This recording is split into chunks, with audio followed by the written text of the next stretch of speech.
Back now at 8:19 with more of our special series, How to Live to 100. This morning we're focusing on the science of longevity. Reaching the century mark sounds tantalizing, but is it possible for everyone? Here's NBC's Chief Medical Editor, Dr. Nancy Snyderman. There are approximately 70,000 centenarians living in the United States today, and some scientists say that the first person who will live to see their 150th birthday has already been born. But who are these centenarians going to be, and can we increase our chances of becoming one of them? The science of aging is becoming really popular because there's so much more out there as a consumer to take control of their health and manage their aging. In 2009, 3 scientists won the Nobel Prize for their research on telomeres, perhaps one of the most exciting developments on the aging forefront. Telomeres are structures on the tips of chromosomes that shorten as people age. Think of them like the plastic tips on a shoestring. People with shorter telomeres are more likely to develop illnesses and die earlier. The science is far from complete, but some laboratories have seized on this opportunity and are offering tests that measure a person's telomere length. SpectraCell Laboratories is the only lab in the United States to offer telomere testing. The cost?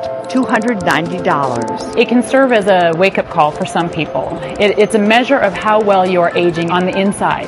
So for some people, it can tell them that maybe they're aging faster than they expect, and maybe they can make some major lifestyle changes. Hi, Howard. I decided to be my own guinea pig and with a simple blood test, see what my telomeres had to say about me. I hope I slide out at home plate. That's all I'm asking for. But if our telomeres are short, is there a way to make them longer? That's where Dr. Gil Atzman and his team at the Aging Lab at Albert Einstein College of Medicine are focusing their research. But they caution that the science is still trying to catch up to people's hopes. Why is everyone looking to telomeres as this new exciting frontier in medicine? People think that it can serve as a biomarker for prediction of how long they're going to live. But like prediction, it can be this side or this side. SpectraCell believes their test is for real. It does not tell you when you're going to die or how long you have to live. It just tells you how well you're aging and helps you manage that. Is it safe to say that this is an extraordinarily exciting development in the lab, but it is not ready for public use? Yes. We don't have enough information to make it accurate for prediction. But the future is there. The future is there. With that in mind, I'm ready to get my results. Like any good parent, I just have one wish. I want to predecease my children. That's it. The rest is all a gift.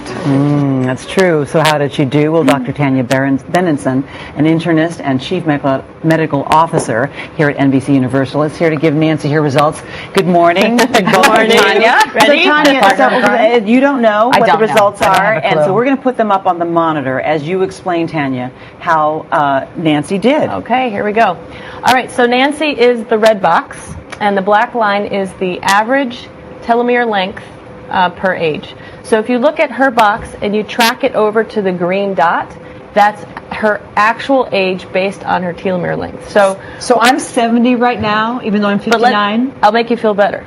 There's a variance here, 8 to 10% error actually when you get older. So if you go, it's plus or minus 7 years. So your range really is 63 to 77 with an average of 70. But your telomeres are shorter than someone average of your same age. Which means that she's more likely to have a shorter life expectancy. It's sobering.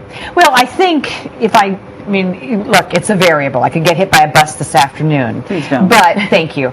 But what's interesting to me looking at that is that I'm probably the first in my generation to really be affected by everything environmental. I'm a fast food kid. I grew up around cigarette smoke. I wasn't perfect in college. I've had some excess alcohol in my past. But you work out. You eat healthy. I'm not stupid. Every one of those little things takes a hit. So that to me says you can override your genes, you can override environmental factors. So perhaps even though I've cleaned up my act since then, I live a pretty good life now, there's still room for improvement. There definitely is, because your genes are set, but how your genes are translated and transcripted, you have an effect with your lifestyle choices. Well, on that point, then, you talk about what you can do. Ask for nutritional profile tests, take your medications, exercise, decrease body fat, meditate, reduce stress. You know, that last point may be adding well, to the your number stress there. is huge, and I must tell you, this doesn't shock me. No. It's sobering It shocks to me. me, though. It's sobering to me, and I wish it weren't what it is.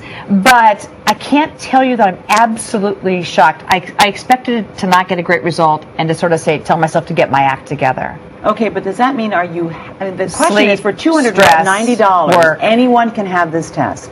It's a special and, test. And yeah. so the question is it worth it? And do you think it was worth it for you to now know this sobering number, Nancy? Yeah, this to me is a little bit like getting a stress test or a CT angiogram. It's a component. Now fix it. Let's check back a year later and see if I can make it Great better. motivator, right? We'll do that. Tanya. Clean up my act, babe.